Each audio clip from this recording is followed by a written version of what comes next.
Friends, नमस्कार। Welcome back my channel tyre teacher job में। प्रियंका स्वागत करती हूँ आप सभी का आपके अपने चैनल टायर टीचर जॉब में। दोस्तों, आज हम बीएड प्रथम वर्ष द्वितीय प्रश्न पत्र बचपन एवं विकास पढ़ेंगे और इसके अंतर्गत हम देखेंगे आपका लेक्चर नंबर 3। तो चलिए क्वेश्चन देखते हैं। शिक्षा मनोविज्ञान के विभिन्न कार्यों का वर्णन कीजिए और महत्व की विवेचना कीजिए। ये आपके डीडी यूनिवर्सिटी 2007-2008 में या शैक्षिक सिद्धांत एवं अभ्यास के लिए शैक्षिक मनोविज्ञान के इसकी विभिन्न विधियों का वर्णन कीजिए। यह आपके सिद्धार्थ यूनिवर्सिटी 2019 में। और शिक्षा मनोविज्ञान के महत्व को बताइए, आपके डीडी यूनिवर्सिटी 2006 में पूछा हुआ क्वेश्चन है। तो चलिए उत्तर देखते हैं। शिक्षा मनोविज्ञान के कार्य, उपयोगिता, आवश्यकता एवं महत्व। वर्तमान में शिक्षा मनोविज्ञान की विषय सामग्री में बहुत अधिक विस्तार हुआ। शिक्षा मनोविज्ञान में शिक्षा के क्षेत्र में बड़े क्रांतिकारी परिवर्तन किए गए हैं। चाहे शिक्षा के उद्देश्य एवं पाठ्यचर्या का प्रश्न हो, चाहे शिक्षण विधियों का प्रश्न हो, चाहे शिक्षा से संबंधित जुड़ी समस्याओं का प्रश्न हो, या सभी के वैज्ञानिक हल को प्रस्तुत करना। दोस्तों, जैसा कि आप जानते हैं कि शिक्षा मनोविज्ञान के माध्यम से शिक्षा में बहुत ही ज़्यादा महत्वपूर्ण निर्णय लिए गए हैं। जैसा कि आप देखेंगे पाठ्यक्रम में जो बच्चों के मनोवैज्ञानिक के जो भी उनके आवश्यकताएं हैं उनके आधार पर पाठ्यक्रम निर्धारित किए गए हैं और उससे संबंधित जो भी समस्याएं आती हैं उसका वैज्ञानिक हल ढूंढा जाता है। तो ये सारी चीज़ें हैं शिक्षा मनोविज्ञान के जो भी कार्य हैं, जिनके कार्यों के माध्यम से पाठ्यक्रम संबंधी और शिक्षा संबंधी जो भी समस्याएं आती हैं उसका हल ढूंढा जाता है। तो शिक्षा मनोविज्ञान के महत्व को निम्नलिखित बिंदुओं में स्पष्ट कर सकते हैं। तो चलिए देखते हैं आगे। नंबर 1 है शैक्षिक उद्देश्यों का निर्धारण। शिक्षा मनोविज्ञान शैक्षिक उद्देश्यों के निर्धारण में और उससे क्रियान्वित ज्ञान प्राप्त करता है। जो भी शैक्षिक उद्देश्य हो उनका निर्धारण करता है और उनका क्रियान्वित ज्ञान प्रदान करता है शिक्षा मनोविज्ञान। शैक्षिक उद्देश्यों का निर्धारण मनोवैज्ञानिक सिद्धांतों के अनुरूप होने चाहिए। जो भी शैक्षिक उद्देश्य होने चाहिए वो मनोवैज्ञानिक के सिद्धांतों के अनुरूप होने चाहिए। शैक्षिक उद्देश्यों को बालक के मन में जितना अधिक स्पष्ट बनाया जाएगा, बालक शैक्षिक प्रभावों को ग्रहण कर उतना ही अधिक परिवर्तन करेगा।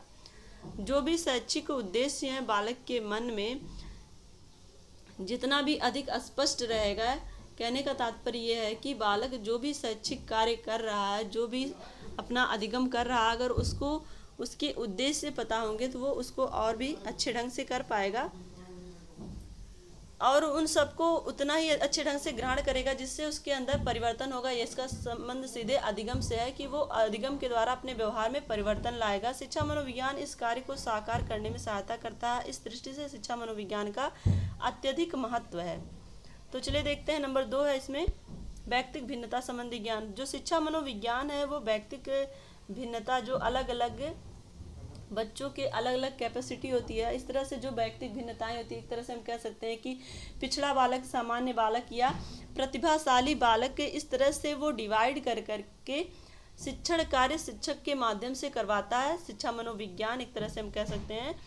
तो अध्यापक को अपने विषय का ज्ञान होना चाहिए और वही उसे बालक को ज्ञान होना चाहिए, वहीं उसे बालक का भी ज्ञान होना चाहिए। यहाँ पे कहने का सेंस ये है कि एक शिक्षक जो होता है उसे अपने विषय की जानकारी के साथ साथ जो उसके छात्र हैं वो किस लेवल के हैं उसी लेवल में जा करके शिक्षण कार्य करना है। उस शिक्षक को ये सारी जानकारी उसे मनोविज्ञान के माध्यम से, शिक्षा मनोविज्ञान के माध्यम से मिलती है। शिक्षा मनोविज्ञान व्यक्तिक भिन्नता के स्वरूपों और कारणों तथा उनके शैक्षिक प्रभावों का अध्ययन करके उनके लिए उपयुक्त शिक्षण कार्य का निर्माण करता है। दोस्तों, जैसा कि आप जानते हैं कि आपके सिलेबस में शिक्षा मनोविज्ञान का एक पेपर के रूप में है यहाँ पे। तो शिक्षा मनोविज्ञान इसीलिए आपके पाठ्यक्रम में रखा गया है क्योंकि आप एक शिक्षण कार्य करेंगे और आप एक शिक्षक बनने जा रहे हैं। तो शिक्षक को शिक्षा मनोविज्ञान का ज्ञान होना अत्यंत आवश्यक है, जिससे वो अपने शिक्षण कार्य को प्रभावशाली तभी बना पाएगा जब उसे व्यक्तिक रूप से छात्रों के विषय में ज्ञान प्राप्त होगा, व्यक्तिक भिन्नताएं जानेगा वो, तभी वो अपने शिक्षण कार्य को और अच्छे ढंग से कर पाएगा और उसका जो शिक्षण कार्य होगा वो प्रभावशाली तभी हो पाएगा जब वो व्यक्तिक रूप से सारे बच्चों को शिक्षण कार्य के माध्यम से अधिगम कराने में सफल होगा तथा उसके शैक्षिक प्रभाव का अध्ययन करके उसके विभिन्न उपयुक्त शिक्षण कार्य का निर्माण करता है। इस दृष्टि से शिक्षा मनोविज्ञान का महत्व बहुत बढ़ जाता है। तो इस तरह से हम देखेंगे कि शिक्षा मनोविज्ञान एक दिशा निर्धारित करती है कि किस तरह से, किस वे में आप शिक्षा देंगे तो छात्र आपके अच्छे से अधिगम करेंगे। तो ये सारी चीज़ें शिक्षा मनोविज्ञान बहुत अच्छे ढंग से बताती है, तो इसलिए शिक्षा मनोविज्ञान का महत्व बढ़ जाता है। नंबर 3 हम देखेंगे अध्यापकीय कार्य में सहयोग। शिक्षा मनोविज्ञान अध्यापन कार्य में महत्वपूर्ण रूप से सहयोग प्रदान करता है। जो भी अध्यापन कार्य यानी कि शिक्षण कार्य होता है उसमें शिक्षा मनोविज्ञान सहायता करता है। अध्यापकीय कार्य करने वाले व्यक्ति के व्यक्तित्व का प्रभाव बालक पर प्रत्यक्ष रूप से पड़ता है। तो इस तरह से देखेंगे जो शिक्षण कार्य कर रहा है यानी कि शिक्षक का जो व्यवहार है, जो भी उसका व्यक्तित्व है, उसका प्रत्यक्ष प्रभाव उसके छात्रों पर पड़ता है। शिक्षा मनोविज्ञान सबसे पहले अध्यापक को अपने आप में परिचित करता है, उसे अपने विषय का ज्ञान रखने तथा उसके ज्ञान का संप्रेषण करने का कार्य करता है। जो शिक्षा मनोविज्ञान है एक शिक्षक को ये बताता है कि उसे अपने जो भी सब्जेक्ट है उसका अच्छे ढंग से ज्ञान होना चाहिए और साथ ही वो अपने शिक्षण कार्य को किस तरह से संप्रेषित करे। कहने का तात्पर्य है कि अपने जो भी विषय है उसको किस तरह से बच्चों के सामने प्रस्तुत करे, जो उसका पाठ का प्रस्तुतिकरण वो किस तरह का हो कि वो प्रभावशाली होने के साथ साथ बच्चों को उसका अधिगम भी हो सके। इस कार्य में शिक्षा मनोविज्ञान बहुत ही अधिक सहायता प्रदान करता है। नंबर 4 हम देखें अधिगम संबंधी ज्ञान। शिक्षा की प्रक्रिया में अधिगम का बहुत महत्व है। बिना अधिगम के शिक्षा के परिणाम घटित नहीं हो सकते। अधिगम करने वाला एक निष्क्रिय विषय ना होकर स्वयं में विकास करने वाला होता है, अतः उसे ज्ञान होना चाहिए कि अधिगम क्या है। एक शिक्षक को ये ज्ञान होना चाहिए कि अधिगम क्या है और अधिगम की क्रिया कैसे उत्पन्न होती है, किस तरह से बच्चों के अंदर किसी भी विषय के प्रति रुचि उत्पन्न करें और किस तरह से बच्चों को सक्रिय किया जाए। ये सारी चीज़ें उसे शिक्षा मनोविज्ञान के माध्यम से ही पता चलती हैं। अधिगम कितने प्रकार के होते हैं, इस संबंध में कौन कौन से सिद्धांत होते हैं, उसे प्रभावशाली बनाने के लिए क्या उपाय करने चाहिए, इसका ज्ञान प्राप्त करना अधिगम को सरल, सुगम और प्रभावशाली बना सकता है। तो इस तरह से एक शिक्षक के अंदर अगर ये ज्ञान होगा कि वो अपने शिक्षण कार्य को किस तरह से करे, किन सिद्धांतों के माध्यम से करे कि जिससे उसका जो है शिक्षण कार्य प्रभावशाली बने, तो ये सारी जानकारी उसे शिक्षा मनोविज्ञान के माध्यम से मिलती है। नेक्स्ट हम देखते हैं 5 है शिक्षा संबंधी ज्ञान। शिक्षण वह प्रक्रिया है जो प्रत्यक्ष अप्रत्यक्ष रूप से शिक्षा द्वारा प्रयोग में लाया जाता है। शिक्षण वो प्रक्रिया है जो प्रत्यक्ष और अप्रत्यक्ष रूप में शिक्षक द्वारा प्रयोग में लाया जाता है और शिक्षण की प्रक्रिया को संगठित एवं नियोजित कर शिक्षक विद्यार्थी को प्रभावित करता है। तो जो भी पाठ्यक्रम है उस पाठ्यक्रम के माध्यम से शिक्षक अपने छात्र को प्रभावशाली ढंग से अधिगम कराता है। इसकी पूर्ति के लिए शिक्षा मनोविज्ञान अनेक प्रयोगों, शोधों के द्वारा शिक्षण विधियों का निर्माण करता है और बालक की विभिन्न परिस्थितियों के अनुसार भिन्न भिन्न शिक्षण विधियों का प्रयोग कर शिक्षण को सशक्त और प्रभावशाली बनाता है। यहाँ पर हम देखेंगे कि जो शिक्षक है उसको विभिन्न शिक्षण विधियों का ज्ञान प्राप्त कराना, जो छात्र है उनका व्यक्तिगत भिन्नता किस तरह की, ये सारे ज्ञान प्राप्त कराना शिक्षा मनोविज्ञान का कार्य होता है। और ये इस शिक्षा मनोविज्ञान को पढ़ने के बाद एक शिक्षक अपने शिक्षण कार्य को प्रभावशाली ढंग से कर पाता है। और इस तरह से हम देखते हैं कि शिक्षा मनोविज्ञान का अध्ययन एक शिक्षक के लिए किस तरह से महत्वपूर्ण हो जाता है, जिससे वो अपने शिक्षण कार्य को अच्छे ढंग से करे। नंबर 6 हम देखें पाठ्यक्रम चयन में उपयोगी। जब शिक्षा मनोविज्ञान का विकास नहीं हुआ था तब प्रत्येक विद्यार्थी के लिए पाठ्यक्रम एक प्रकार का होता था।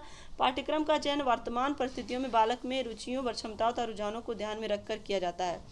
दोस्तों आज हम देखेंगे जो पाठ्यक्रम निर्धारित होता है उसमें सरल और कठिन दोनों तरह के पाठों का समावेश रहता है। तो ये सारी चीज़ें हैं शिक्षा मनोविज्ञान की देन है, जिससे उसमें आपके प्रतिभाशाली बालक भी सीखते हैं और सामान्य और पिछड़े बालक भी उस चीज़ को आसानी से सीख पाते हैं। जो प्रतिभाशाली बालक होते हैं वो चीज़ों को जल्दी समझ जाते हैं, लेकिन जो पिछड़े बालक होते हैं उनके लिए सरल चीज़ें फिर उसके बाद कठिन चीज़ें सिखाना आसान होता है, क्योंकि जब वो थोड़ी सरल चीज़ें सीख लेते हैं तो उनका कॉन्फिडेंस थोड़ा सा हाई हो जाता है और उसके बाद फिर वो कठिन चीज़ों को सीखने का प्रयत्न करते हैं। तो इस तरह से हम देखेंगे ये जो शिक्षण की विधियां हैं या शिक्षण के जो वे हैं, एक तरह से जो तरीके हैं, वो शिक्षण विधि के जो माध्यम है, ये सारी चीज़ें हम शिक्षा मनोविज्ञान के अंतर्गत ही सीखते हैं। और इस तरह से हम देखेंगे कि ऐसे विषयों को रखा जाता है जो बालक की वर्तमान आवश्यकताओं की पूर्ति करे। जो शिक्षा मनोविज्ञान के माध्यम से ही ऐसे विषयों को रखा जाता है जो बालक की आवश्यकता की पूर्ति करते हैं। पाठ्यक्रम में ऐसे ही विषयों को रखा जाता है। नंबर 6 तक हो गया है। अब हम लोग देखेंगे नंबर 7।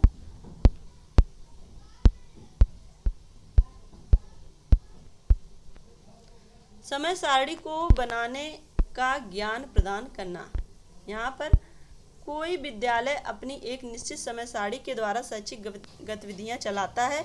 विद्यालय में शिक्षा अधिगम के साथ अन्य क्रियाकलापों की समय सारणी ना बनाई जाए तो बालकों पर थकान, अरुचि और क्या है यहाँ पे उबाड़पन का प्रभाव पड़ने की संभावना होती है।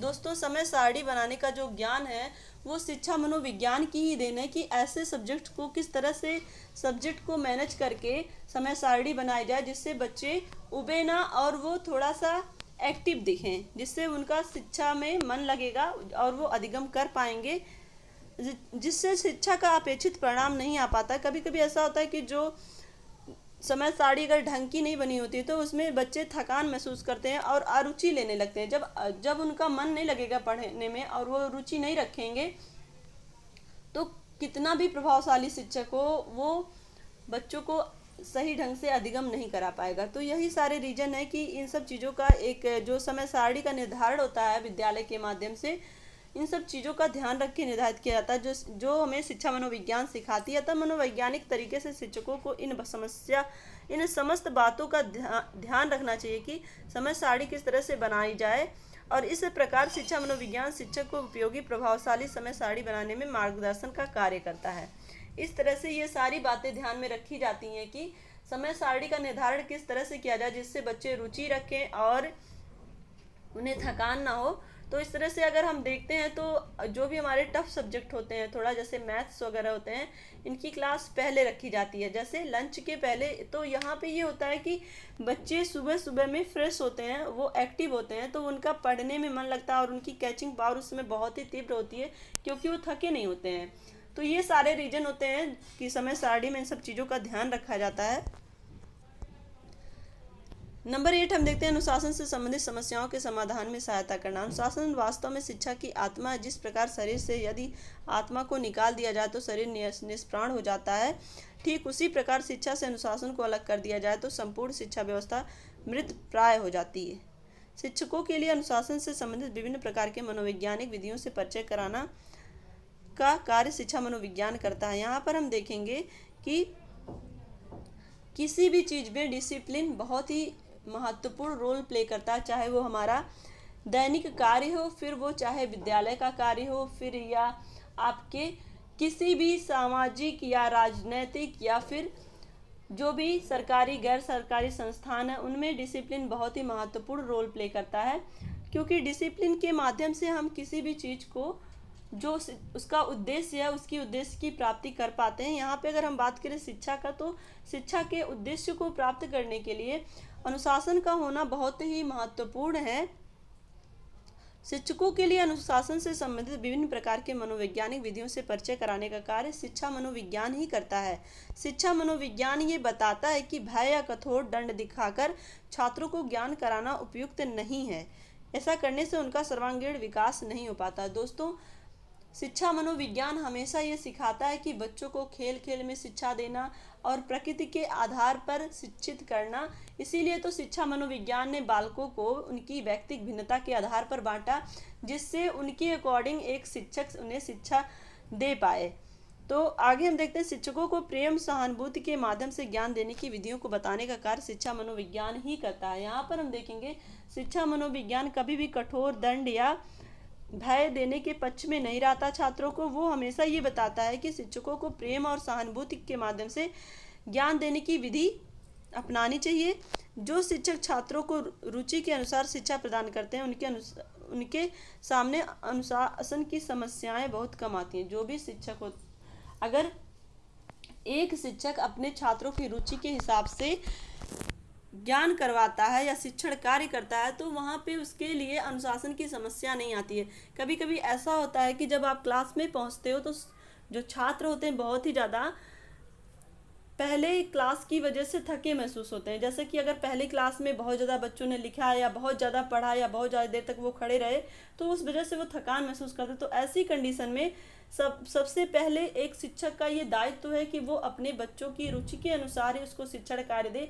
अगर वो उस चीज़ में रुचि नहीं रखे हैं तो उनको किसी गतिविधि में या फिर खेल में या ऐसी चीज़ों में उनको इन्वॉल्व करे जिससे वो फिर से एनर्जेटिक महसूस करें, फिर उसके बाद शिक्षण कार्य करें। तो यहाँ पे ये सारी चीज़ें मनोविज्ञान, शिक्षा मनोविज्ञान के माध्यम से एक शिक्षक को ये सारी चीज़ों के बारे में जानकारी होती है।